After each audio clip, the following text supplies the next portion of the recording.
ឆោលើឆាកប្រទេសថៃមែនតែវណ្ណដារំលឹកដល់លោកតាគង់ណៃនិងប្រទេសកម្ពុជាយ៉ាងមោទនភាពកាលពីរាត្រីថ្ងៃទី10ខែធ្នូឆ្នាំ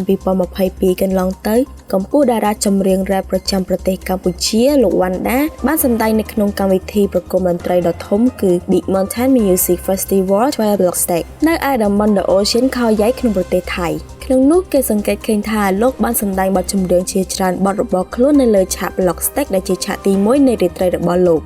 ហើយអ្វីដែលកាន់តែធ្វើឲ្យមហាជនជាច្រើនចាប់អារម្មណ៍នោះគឺមុនពេលដែលតារារ៉េបរូបនេះសម្ដែងជាមួយនឹងបទ Time to Rise